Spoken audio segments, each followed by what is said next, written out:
함께 하게 될 말씀은 지난번에 예수님의 거룩한 습관이라고 하는 제목으로 말씀을 드렸었는데, 그때 전도에 관한 이야기를 말씀드리면서 이런 글귀를 좀 소개해드렸습니다. 중국에서 있었던 속담, 네, 습관이 얼마나 중요한지를 이야기하는 그런 말이죠. 습관은 한번 형성되면 처음에는 거미줄 같았던 것이 밧줄처럼 아주 강한 그런 구속력을 갖는 것이라고 말씀드렸습니다. 그러면서 예수님의 습관에 대해서 지난번엔 전도에 관한 말씀을 드렸었는데, 오늘 질서라고 하는 그런 제목의 예수님이 가지셨던 습관을 좀 살펴보려고 합니다. 예수님의 습관에 대해서 말씀을 드리는 이유는 우리가 예수님의 좋은 품성, 아름다운 삶의 모습을 우리도 본받아서 따라서 살자는 그런 취지의 의미가 되겠습니다. 여러 습관들이 있을 수 있죠. 예수님의 전도하는 습관, 기도하는 습관, 말씀을 읽는 습관, 사람들과 화목한 그런 습관들, 온유한 것, 많은 것들이 있을 수 있지만 그 중에 오늘 질서에 대한 이야기를 좀 하려고 합니다. 예수님은 질서를 잘 지키시는 분이셨을까?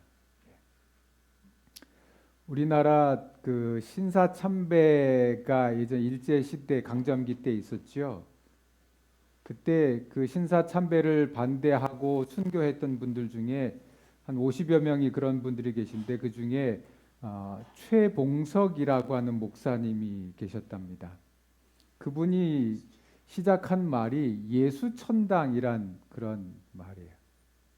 이분이 이 말을 가지고 노방 전도를 열심히 했고, 그 결과 80여 개의 교회를 세우셨답니다. 아주 전설적인 인물이라고 해요. 그런데 이분이 예수님을 믿으면 천당 갑니다, 이렇게 말했던 이 말, 예수천당이라고 하는 이 말이 요즘에는 약간 조금 왜곡돼서 사용이 되는 것 같아요. 예수천당 불신지옥, 그렇게 피켓을 들고 사람들이 많은 거리로 활보하고, 또 방송으로 막 크게 방송을 하고 전철 안에서 크게 외치고 다니고, 여기 있는 이 모습처럼 스님이 지금 뭐 하고 계세요? 시주를 아마 받으시는 것 같아요. 길거리에서. 거기를 가던 이 예수천당 불신지옥 이거 외치던 사람이 그 스님 머리 위에다 손을 얹고 십자가를 들고 사탄아 물러가라 이렇게 기도하고 있고, 교회가 욕을 먹는 이유 중에 하나는 이런 무례한 행동들 때문입니다. 용산의 한 교회의 목사님이 시청 앞마당에 들어 누워 계셨습니다. 이유는 교회가 재개발되는 그 지역에 있었는데 보상이 넉넉하지 않았기 때문입니다. 물론 그 마음은 이해가 되지만, 네, 핸드폰 좀, 네. 마음은 이해가 되지만 교회의 목사로서 이렇게 행동하는 일이 과연 그리스도인으로서 이런 모습이 사람들에게 어떤 인상을 줄 수 있을까? 우리가 이런 모습은 그리스도인으로서 좀 적절하지 않다는 생각을 갖게 합니다. 교회가 욕을 먹는 또 다른 이유 중에 하나입니다. 우리가 잘 아는 이야기 중에 이렇게 전철을 이제 아줌마 두 분이 기다리고 있었는데 전철문이 열리니까 한 분이 막 뛰어들어가면서 가방을 의자에 탁 집어 던지고, 어떻게 해요? 자기 그 하나만 앉으면 되는데 그 가방 옆자리에 탁 앉으면서 가방을 이렇게 옮기면 잡고 권사님 빨리 오세요, 여기 자리 있습니다, 이렇게 했던 거예요. 참 유명한 이야기죠. 예, 그냥 아줌마도 아니고 거기서 꼭 권사님 이렇게 하신다는 거죠. 교회가 욕을 먹는 또 다른 이유 중에 하나입니다. 저와 여러분이 믿는 하나님은 질서의 하나님이십니다. 질서는 하나님이 가지신 그분의 귀한 특성, 품성, 속성 이런 말로 설명할 수 있는 그분의 거룩한 모습입니다. 성경은 이렇게 말하죠. 함께 읽어보겠습니다. 고린도전서 14장 33절 시작. 하나님은 무질서의 하나님이 아니시오 오직 화평의 하나님이시오. 무질서의 하나님이 아니시오. 우리가 믿는 하나님은 질서의 하나님이라고 합니다. 질서의 하나님. 이게 사람의 몸이에요. 사람의 몸을 현미경으로 이렇게 자세히 보면 정말 조직적이고 체계적이고 질서로 가득 차 있습니다. 그냥 한 덩어리가 아니고 우리 몸은 수많은 뼈들이 연결되어 있죠. 관절과 관절을 통해서 연결되어 있어요. 여기 손가락도 요 마디마다 뼈들이 다 다르게 연결되어 있죠. 그냥 뼈로만 구성되어 있는가? 그 뼈는 여러 근육들로 다 덮여 있어요. 그 근육들이 움직이면서 뼈가 같이 움직이죠. 그 근육 안에는 혈관들이 다 연결되어 있어서 그 혈관들이 가는 곳마다 산소를 공급하고 영양분을 공급해서 우리의 몸이 건강하게 살아있도록 만들어줍니다. 이것들을 또 다 어떻게 통제하는가? 수많은 신경 조직들이 우리 몸 끝까지 뇌에서부터 발끝까지 다 연결되어서 그 조직과 연결을 통해서 질서 있게 모든 것이 움직이면서 우리가 움직이게 되어 있어요. 하나님이 만드신 우리의 몸이 그렇습니다. 질서의 하나님이 우리의 몸을 만들 때 그냥 대충 흙을 이렇게 대충 빚어놨더니 사람이 됐다 이게 아니고 이미 흙을 빚으실 때 이와 같은 모든 것들을 잘 넣어두신 거죠. 사람의 뇌는 우주에서 가장 복잡하고 질서정연한 물질이다 이렇게 말을 한 유명한 소설 작가가 있어요. 과학 박사이고 가장 정교한. 여러분 우리의 뇌가 얼마나 정교합니까? 이 귀로 듣는 소리들이 다 뇌로 전달되잖아요. 사람의 목소리인지 개가 짖는 소리인지 차가 지나가는 소리인지 다 구별해서 듣죠. 우리 눈으로 보는 것이 사람인지 동물인지 자동차인지 건물인지 다 구분해서 보게 되죠. 우리의 감각을 통해서 저장되는 것들이 그냥 아무렇게나 있지 않아요. 이 뇌에 들어가면 다 차곡차곡 질서 있게 다 쌓여 있죠. 그래서 필요한 때마다 적절하게 꺼내 쓸 수 있도록 그것도 아주 빠르게 꺼내 쓸 수 있도록 그렇게 다 질서 정연하게 자기 방에 다 이렇게 저장이 되어 있어요. 이게 뒤섞여 있으면 어떻습니까? 아주 혼란스러울 겁니다. 예, 영어 단어를 말해야 되는데 한국말이 튀어나오고 이게 잘 연결이 안 돼서 그래요. 공부한 것과 우리의 뇌가 서로 연결이 잘 안 돼서 저장이 제대로 잘 안 돼서 그런 거예요. 우리가 사람 이름을 얘기해야 되는데 갈 생각이 안 나는 거는 이게 저장된 게 잘 흐트러진 거예요. 이게 나이가 들수록 그런 일들이 생기죠. 그러나 본래 하나님께서는 우리의 뇌가 영어를 말하고 싶으면 영어가 말할 수 있도록 공부한 것들이 쌓여 있다가 그 단어가 나오게 해주고 영어를 말하고 싶은데 일본어가 확 튀어나오진 않아요. 그렇게 우리의 뇌가 그것들을 잘 정리해 놨다는 거예요. 질서 정연하게 되어서요. 우주는 어떻습니까, 여러분? 현미경을 가지고 우리의 몸을 연구하면 질서가 있다는 것을 압니다. 망원경을 가지고 우주를 보면 역시 우주에도 우리와 동일한 질서가 있다는 걸 알게 돼요. 우주를 가리키는 영어 단어가 세 개가 있는데 스페이스라는 말이 있고 유니버스라고 하는 말이 있고 코스모스라고 하는 단어가 있어요. 그 중에 이 코스모스라고 하는 단어는 원래부터 우주를 가리키는 말은 아니었는데 피타고라스라고 하는 이 수학자, 철학자가 우주를 바라보면서 이 별들의 움직임을 보니까 너무나 질서정연한 거예요. 그래서 질서와 조화를 나타내는 코스모스라고 하는 그리스 그 말을 우주에다 붙인 거예요. 앞으로 우주를 부를 때는 코스모스라고 하자. 그냥 유니버스 하면 우주 전체 별들과 그 공간들을 말하는 이 유니버스에다가 철학적이고 종교적인 그 의미들을 담아서 코스모스라고 하는 단어를 사용했어요. 근데 이 코스모스라고 하는 그리스 말은 어떤 말하고 반대가 되는가 하면 카오스라고 하는 그리스어와 반대되는 말이에요. 카오스, 어느 회사 세탁기 이름이 아니고 카오스라고 하는 이 단어는 혼돈하다는 거예요. 질서가 없다는 걸 가리키는 말이에요.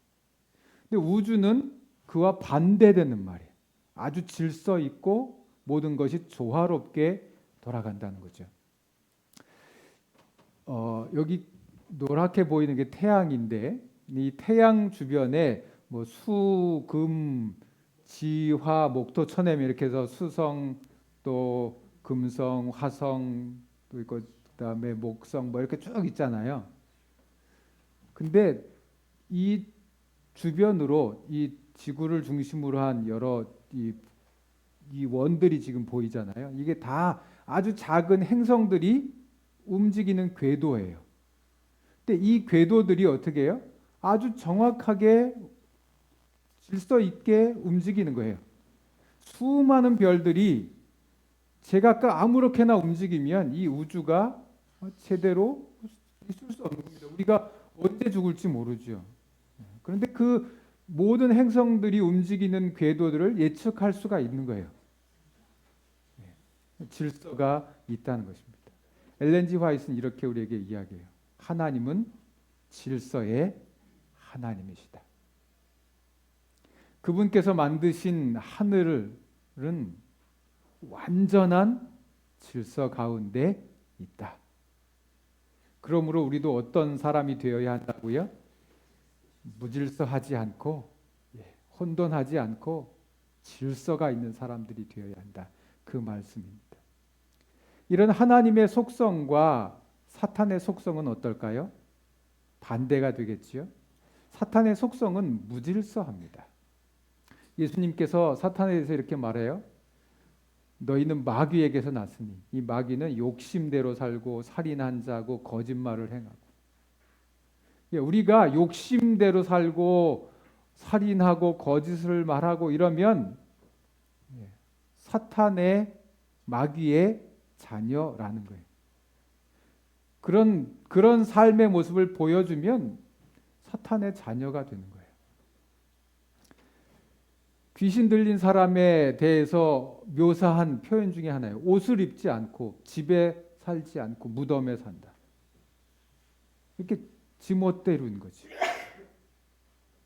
주변에 대해서 아무렇지도 않게. 여러분 지금 옷 벗고 거리에 활보하면 어떻게 될까요? 잡혀가죠. 네, 경범죄로 잡혀갑니다. 경찰서에. 그냥 지멋대로 사는 거예요. 질서, 사람들 무시하고 자기 하고 싶은 대로 하는 거예요. 그게 무질서인 거지. 가래뽑은 기별 2권 377쪽. 죄는 조직과 질서를 파괴한다.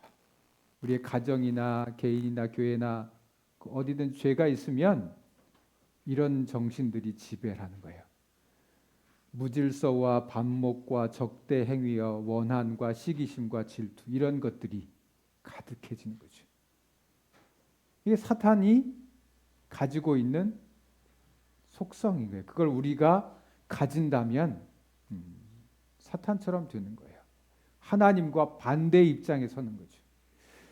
사탄에 대해서 여러 표현으로 설명했어요. 요한이 큰 용이라고도 했고 옛뱀이라고도 했고 마귀라고도 했고 사단이라고도 했는데 온 천하를 꿰는 자라고도 얘기했고 그런데 또 한 가지를 더 얘기했어요. 우리 형제들을 뭐 하는 자? 참소하던 자. 참소하는 자라고 이야기했어요. 참소하는 자라는 말의 뜻은 중상모략한다는 말이에요. 회방한다는 말이에요. 그 원래의 의미, 참소의 의미를 보다 정확하게 이야기를 하면 이렇게 둘이 있는데 그 둘 사이를 갈라놓는 거예요. 둘 사이에 끼어들어서 이 둘이 좋은 관계를 맺지 못하도록 하는 게 사탄이 하는 일이라는 거예요. 성경에 보면 사탄이 욥 사이에 하나님과 욥 사이에 껴서 하나님에게 욥에 대해서 막 얘기를 하죠. 욥 저거 하나님 축복해 주니까 저렇게 하나님 잘 믿는 거라고 이렇게 이간질을 하죠. 여호수아와 하나님 사이에 껴서 여호수아에 대해서 이간질을 합니다.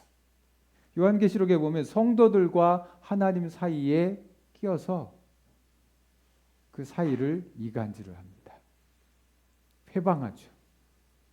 질서를 깨는 거예요. 좋은 관계를 깨버리는 거예요. 그게 사탄이 하는 일이죠. 우리가 이런 삶을 살면 하나님의 속성과 반대되는 모습으로 사는 거예요. 자, 성경 속에 질서를 지키는 모습들을 몇 가지 좀 소개해 드릴게요. 오병이어의 기적을 얼마 전 지난번에도 말씀드렸죠. 성만찬식 하면서. 이때 몇 명의 사람들이 왔다고요? 5천 명이나 되는 사람들이 왔다고요. 근데 그 사람들이 다 어떻게 해서 배가 고팠어요. 근데 예수님께서 보리떡 5개, 물고기 2마리로 그 사람들을 다 먹이셨는데 그 사람들이 그냥 아무나 와서 예수님한테 와서 그걸 뭐 받아가고 뺏어가고 뭐 이렇게 하지 않았죠. 성경은 뭐라고 말했는가 하면 예수님께서 그 사람들을 다 100명씩 혹은 50명씩 그러니까 그룹을 지어서 앉게 하셨다는 거예요. 왜 100명씩 또 혹은 50명씩 이렇게 됐을까? 뭐 정확하게 100명, 50명 이런 건 아닐 거예요. 대략 50명에서 100명 사이의 그룹들로 이렇게 만들었는데 왜 그랬을까? 예수님의 제자 12명, 또 70명의 제자, 그 사람들이 한 사람씩 아마 관리할 수 있도록 그룹을 지어준 것 같아요. 그래서 예수님께서 이 떡에다가 기도하시고 그걸 나눠줬을 때 한 사람씩 와서 받아가지고 자기가 관리하는 그 그룹에 가서 나눠주고 다 먹고 나서도 어떻게 했죠? 다 걷어들였어요. 얼마큼 남았다고요? 12광주리. 그 먹은 사람들이 다 자기가 먹은 거 다 각각 들고 와서 줄 서가지고 예수님께 드리고 가지는 않았을 거예요. 아마 제자들이 자기 그룹에 가서 걷어다가 예수님 앞에 드렸겠죠. 이렇게 예수님은 질서를 삶의 모습에서 보여주신 분이라는 거예요. 여러분 출애굽 여정들을 읽어보면 얼마나 질서정연하게 움직였는지 잘 아실 겁니다. 뭐 이렇게 그림 뭐 사람들이 이렇게 이제 나름대로 그 당시의 모습을 상상해서 그림을 그렸어요. 애굽에서 나올 때 그들은 대열을 지어서 나왔다고 그랬어요. 성경 그렇게 기록했습니다. 그냥 먼저 가고 나중 가고 지멋대로 하지 않았어요. 대열을 지었다는 말은 행군을 했다는 말이야. 물론 그 행군을 하면서도 양도 있었고 염소도 있었고 소도 있고 아이들도 있고 뭐 쉽진 않았을 겁니다. 어떤 사람이 60만 명이 나왔다고 성경이 기록하는데 뭐 아이들과 노인과 여자들과 이방 여러 잡족들 다 포함하면 한 200만 명이었을 거다. 뭐 이렇게 추정을 한다고 그러잖아요. 200만 명을 이제 나름대로 줄을 세워본 거예요. 25줄. 앞에 이제 25명이 쓰고 그 뒤에 200만 명을 쭉 세우면 1m 간격으로 세우면 얼만큼 길어질까를 연구했어요. 별 사람 다 있죠. 근데 뭐 한 30km 된다 뭐 이렇게 뭐 그 사람 얘기는. 그러면 서울서 수원까지라고 그래요? 뭐. 근데 뭐 어떤지 모르겠지만 하여튼 아마 더 길어질지도 모르겠어요. 뭐 어떤지. 근데 질서가 없었으면 그걸 통제하기가 어려웠을 겁니다. 물론 그 숫자적인 표현들이 정확하게 60만 명인지 뭐 200만 명인지 어떤 건지를 우리가 지금 와서 판단할 수는 없지만 어쨌든 간에 그 많은 인원들을 통제할 때 제멋대로 하지 않았다는 거죠. 질서 있게 하셨다는 거예요. 여기 이 진영을 꾸밀 때도 그냥 아무나 자기 있고 싶은 데 가서 천막 치고 있었던 게 아니고 가문별로 조상의 이름을 따라서 또 뭐 가족별로 이렇게 정해진 위치에 진을 치도록 그렇게 했다는 거죠. 이런 통제가 없었다면 그 많은 사람들이 40년 동안 광야의 삶을 살지 못했을 거라는 거예요. 여러분 창조는 어떻습니까? 창조도 하나님께서 그냥 대충 아무렇게나 뒤죽박죽 만든 게 아니에요. 여기 창세기 1장에 땅이 혼돈했다고 그랬어요. 그게 카오스예요. 막 뒤섞여 있는 거예요. 근데 거기에 빛을 비추셔서 흑암을 먼저 없애시고 둘째 날은 하늘과 그러니까 물이 있는 데서 하늘을 따로 만들어내신 거죠. 셋째 날은 그 물에서 또 땅을 따로 만들어내시고 거기에 풀들이 생기게 했어요.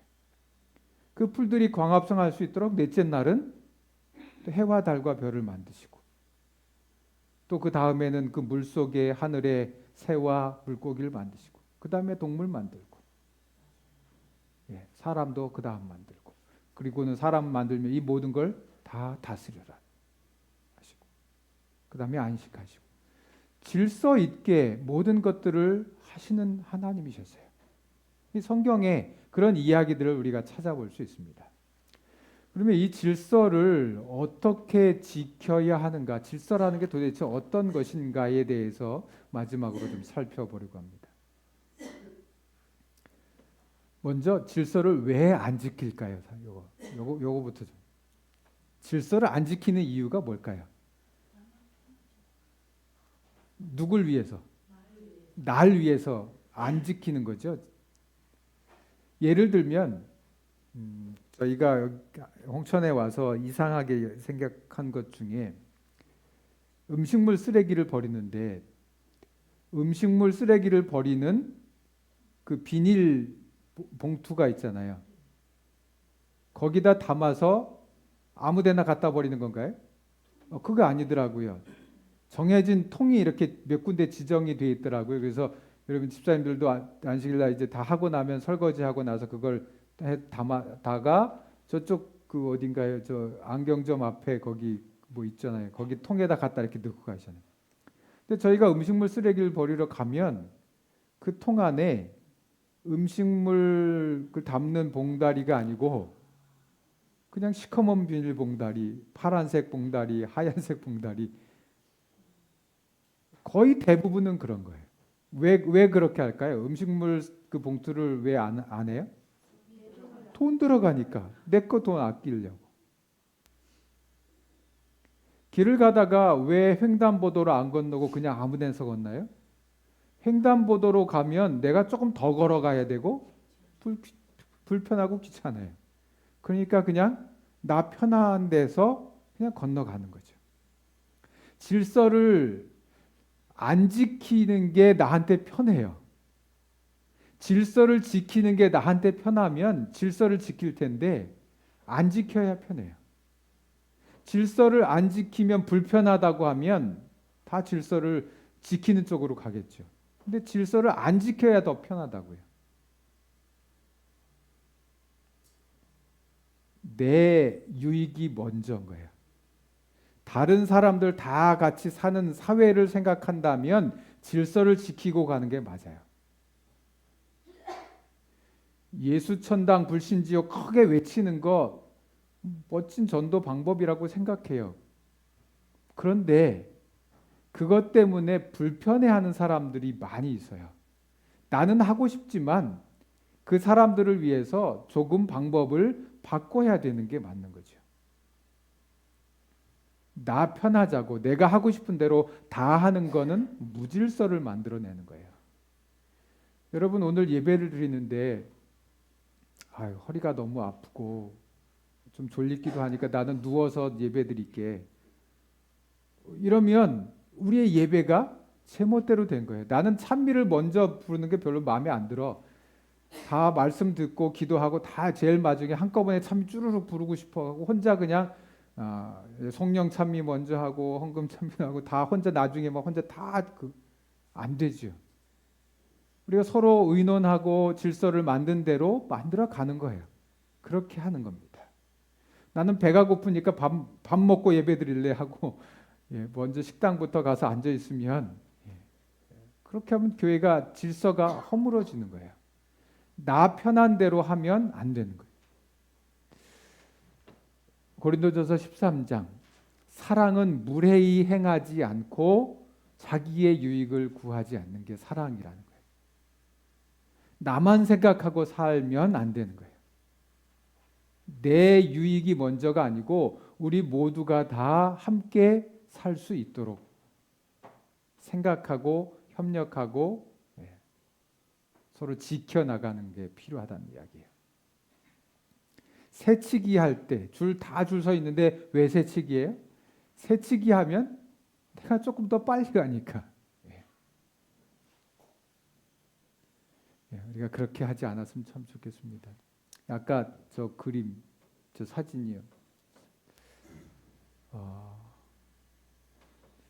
이 사진은 무슨 사진인가 하면 좀 사진들이 좀 작아서 잘 보일지 모르겠는데 봉은사에 서울에 그 강남에 가면 봉은사라고 하는 큰 절이 있거든요.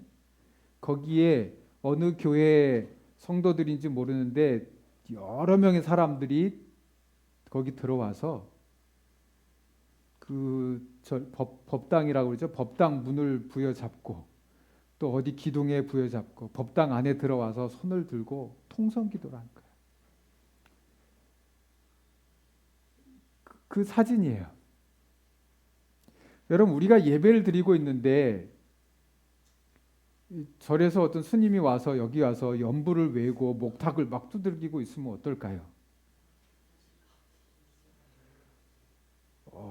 싸움이 나겠죠. 그러니까 질서는 내가 하고 싶은 것을 내가 하고 싶은 대로 하는 게 아니에요. 질서는. 전도하고 싶지만 하나님이 유일하신 신이고 하나님 외에는 참 신이 없다. 나는 그분을 믿어. 그런데 안 믿는 사람들도 우리가 전도해야 되는 건 맞지만 그들이 싫어하는 방법으로 하는 것은 바람직하지 않은 거예요. 여기는 인도의 유네스코로 지정된 그 인도의 한 사원인데 한국의 학생들로 추정되는 그리스도인 몇 명의 무리들이 거기 가서 기타를 치면서 찬송을 제지하는 사람들에게 예수님 믿으라고 크게 소리 지르고 이렇게 했다는 그 인터넷에 올라온 사진이 떠들썩하게. 하나님을 믿는 사람들은 무례하지 않아야 합니다. 내 것이 옳으니까 내가 믿는 하나님이 최고니까 다른 모든 것들은 아무렇게나 해도 된다고 생각하면 욕을 먹고 오히려 교회가 전도하는데 어려움을 만들 수 있어요.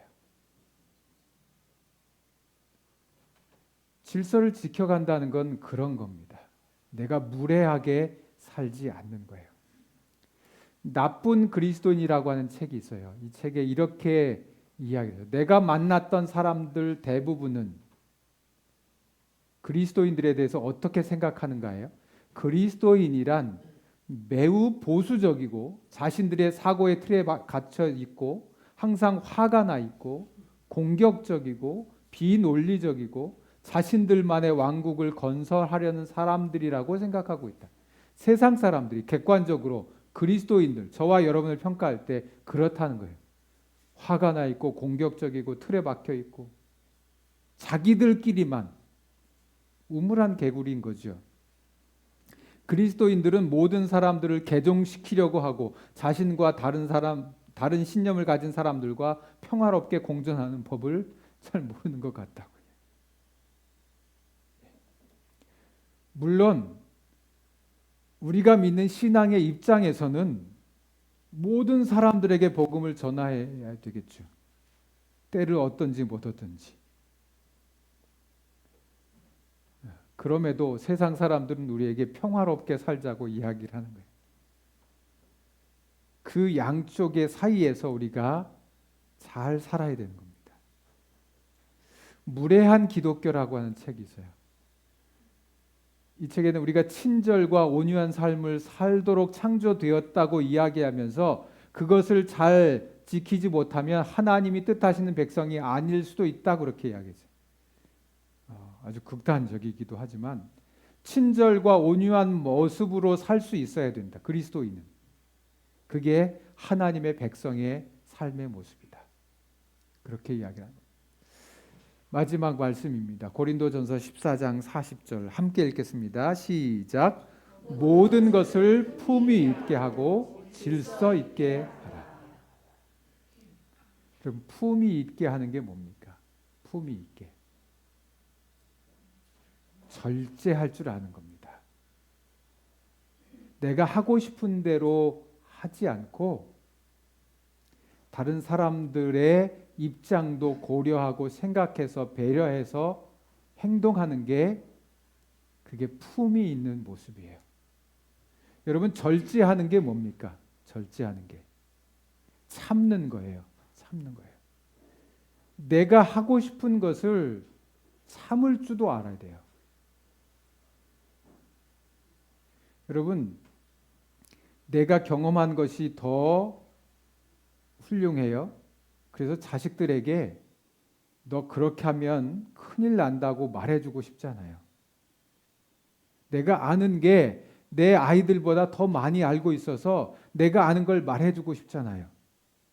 그런데 그럴 때라도 내가 하고 싶은 말, 내가 해주고 싶은 것들을 강요하면 아이들이 더 엇나갈 수 있다는 거예요.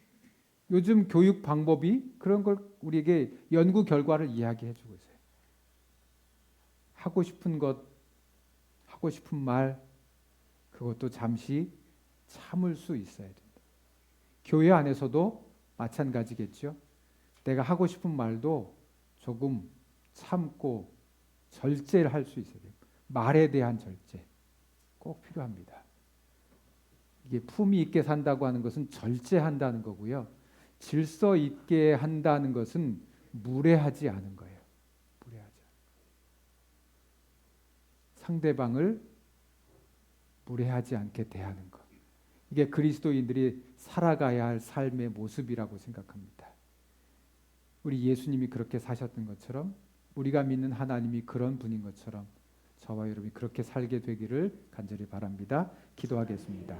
하나님 우리 아버지, 예수님이 사셨던 질서의 모습을, 하나님이 보여주셨던 질서의 모습을 우리도 가질 수 있도록, 그래서 사람들을 무례하게 대하거나 함부로 하지 않게 우리가 절제하며 품위 있게 살 수 있도록 도와주시기를 예수님의 이름으로 기도합니다.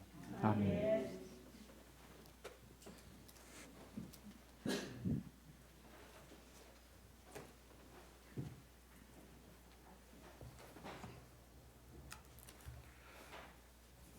헌금 낭독문을 읽어드리겠습니다. 여호와를 의뢰하고 선을 행하라. 땅에 머무는 동안 그의 성실을 먹을 거리로 삼으라. 또 여호와를 기뻐하라. 그가 내 마음의 소원을 내게 이루어 주시리라. 10번 37장 3절에서 4절 말씀이었습니다. 다 같이 일어나셔서 찬미가 13장을 부르시면서 준비된 헌금을 바치겠습니다. 원수와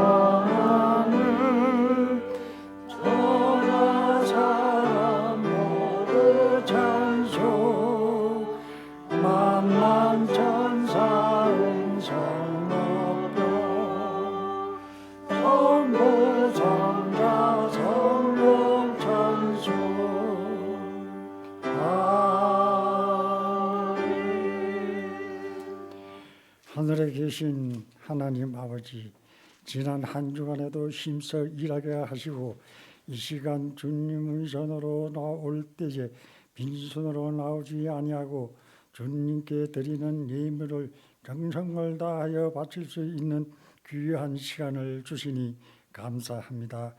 연물을 바치는 성도님 모두에게 축복하여 주옵시고 이 예물이 쓰이는 곳마다 주님의 영광이 나타나게 하여 주시옵소서. 사랑이 많으신 예수님 이름으로 기도드리옵나이다. 아멘.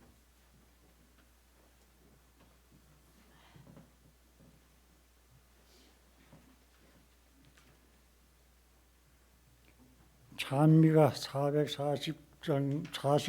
445장 부르고 목사님 축도로 오늘 예배를 마치겠습니다.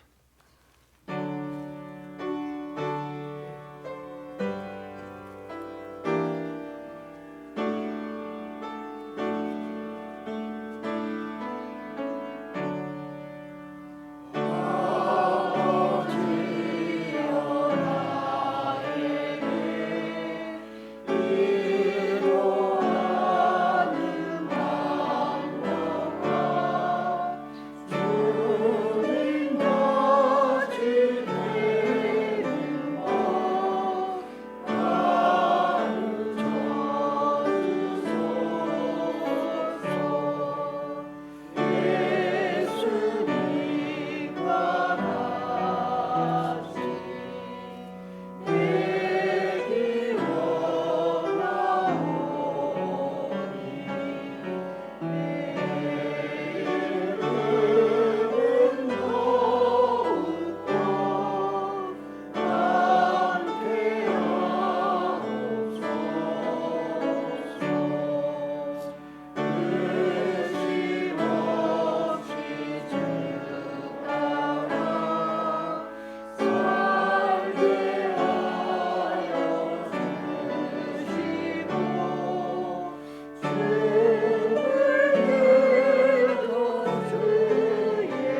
이제는 아버지 하나님의 다함이 없는 사랑과 예수님의 극진하신 은혜와 성령의 인도하심이 우리의 삶을 예수님처럼 질서 있게 살아가기로 결심한 모든 성도들 위해 이제로부터 영원토록 함께 하시기를 축원하옵나이다. 아멘.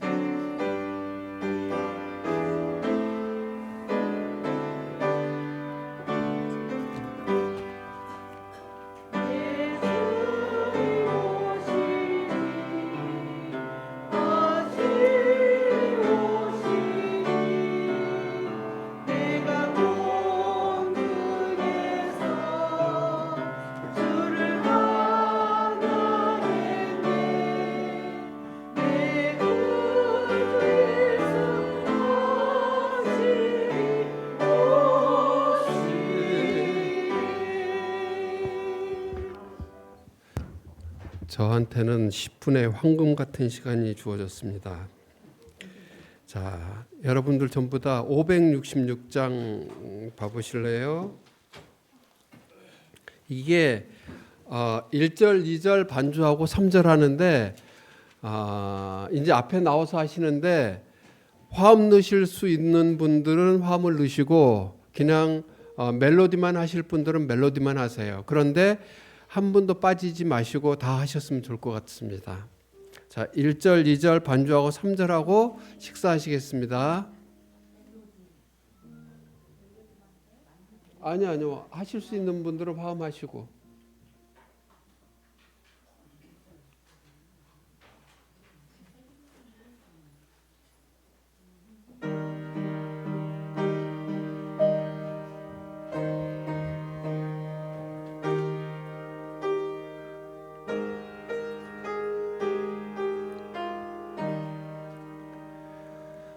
주 예수님 다시 올 때가 밤이나 아침일까 꼭 저물어 왕 올릴는지 해도 기전 새벽일지 주 예수님 명하신 말씀 내 등불을 밝히 켜고 늘 깨어서 기다리다가 주 맞으라 하시었네. 언제나 깨어서 고대하고 언제나 깨어서 고대하라. 언제나 깨어서 주 맞기까지 늘 깨어서 기다리라. 주 예수님 무한한 자비 내 마음에 감사하네. 저 영광의 보좌를 떠나 내 죄값에 죽으셨네. 죄 중에서 속량된 자가 큰 기쁨에 소망 안고 주 예수님 기다린다며 주 예수께 기쁨 되네. 언제나 깨어서 고대하고 언제나 깨어서 고대하라. 언제나 깨어서 주 맞기까지 늘 깨어서 기다리라. 반주요.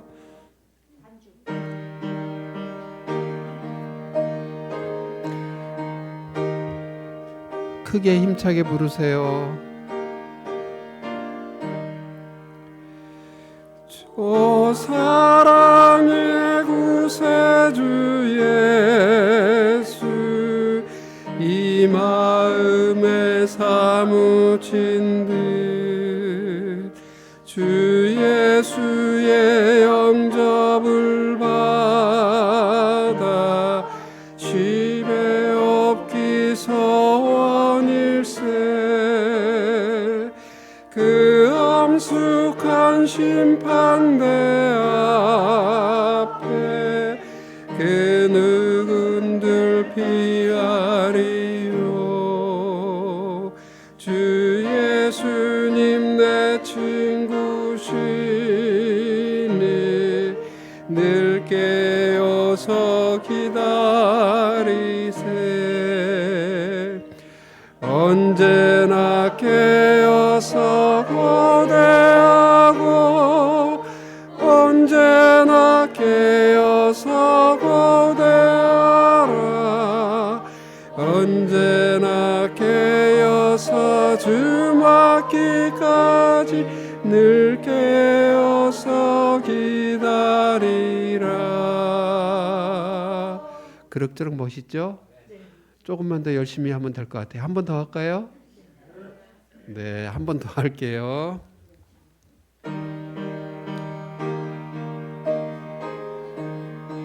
멜로디를 좀 크게 해주세요.